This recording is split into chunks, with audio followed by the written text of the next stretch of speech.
I find the problem of systemic change within a capitalist consuming country very challenging and intriguing.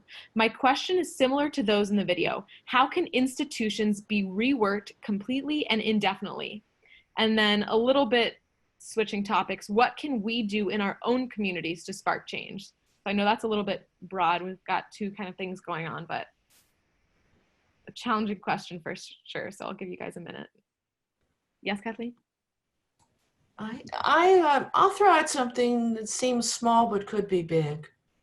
I actually think that if people who are committed to looking at apparel in a different way, in a way that's better for the world and the earth, if that's translated into style, into social media, into Pinterest boards, into blog posts, into things that celebrate wise choices in apparel, it can start to change attitudes, and that we have a really powerful tool in terms of our own communities to change attitudes, and that may be one approach to shifting people to making better choices. You know, if you buy things that last longer, last year I learned, and it was a surprise to me, that there were people who didn't know shoes could be repaired. I know that sounds funny, but I'm old, so I have to thank Lauren for that. I had never thought about not having boots or shoes that can be repaired. And I looked around and I realized what people were wearing are unrepairable. So the other thing that I think that we can do as a community, particularly since we're part of a university community, is start to encourage some of our students to pursue careers in product design and circular processes, and thinking about how to build repairable, refurbishable, reusable products and rethink what we make. So that's my two suggestions. Awesome. Gaia? So to rework everything would be a monumental task, but there's one thing that we could do that would make it challenging, but at the same time deliver what we need, and that is transparency and labeling. When you go outside of the United States and other countries, they list all the ingredients, where things are made, and sometimes they even list the conditions. So if we were to do that in the United States, it would have to be done with the consumer also wanting to read. And until the consumer wants to take responsibility for what's going on in the fashion industry, we really can't spark any change. As far as I'm concerned, everything lies in the hands of the people, because we're making sustainable clothes in the best way possible, but until the consumer says, that's what I want to do, that's what I want to shift to, it's not going to make the kind of transformation that we want. And I'd also like to address the last question. As far as resources go, on our website, on fedbythreads.com, we do have a list of sustainable manufacturers. So you can go in there and see shoes, leisure wear, all different industries. So that's a helpful tool that people can touch. Yes, Sabrina.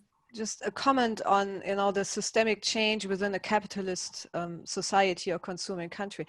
Indeed, it is extremely challenging, but within a couple of days, we halted the capitalist system within the realm of COVID-19.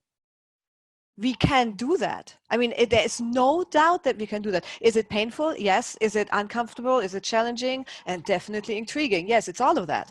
But with government's help, yeah, we pretty much changed everything. And consumers go right along with it. Because if you don't want to die, you have a pretty strong incentive to change the way you're living, and you're also all of a sudden finding yourself to be quite adaptable.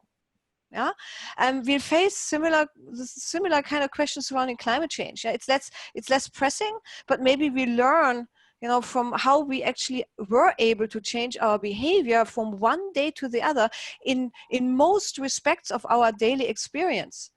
Maybe we learn from that and take some of that forward, and then maybe thinking about what needs to change in a capitalist society in order to make it more sustainable in the long run, and less of a drag on the climate, on the rest of the planet, is actually workable.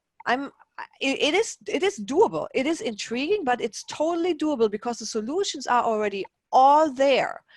Yeah, we just need to live with a lot of change. And it's again, it's on the consumer to accept that we'll have to live with a lot of change. And we've done global transformation. We did it for Y2K. Companies took the initiative themselves and monitored and made the changes, regardless of knowing whether or not the outcome was going to be successful. They adapted and they did it thinking that it would affect their business. We could do the same thing with clothing. It just requires people to actually pay attention. And I'd also like to bring up the fact that COVID is going to change the way businesses work. For Fed by Threads, we have a circular apparel line, which we're taking the clothes back from the consumer after they've worn them. We're having to cancel that because that is now a medical handling responsibility. So for us to take clothes back, it would require a completely different way of looking at the circular business of recycled clothing. And for us, we can't take on those costs and institutionalize a sterilization and a product safety regulation for those at this early time. And as far as I know, the PPE industry, I'm looking at their projections, and it's the next 18 to 24 months of lockdown. And the reports that we're seeing for the apparel industry, and especially the personal protective equipment, we're looking at 18 to 24 months of changes in industry. We're expecting apparel to take a plummet for that period, and personal protection gear is going to be greenwashed. We've already seen how many companies jumped into the mask making business that had no business making any kind of mask. So we're just changing the way that businesses making money, but they're still doing the same behaviors.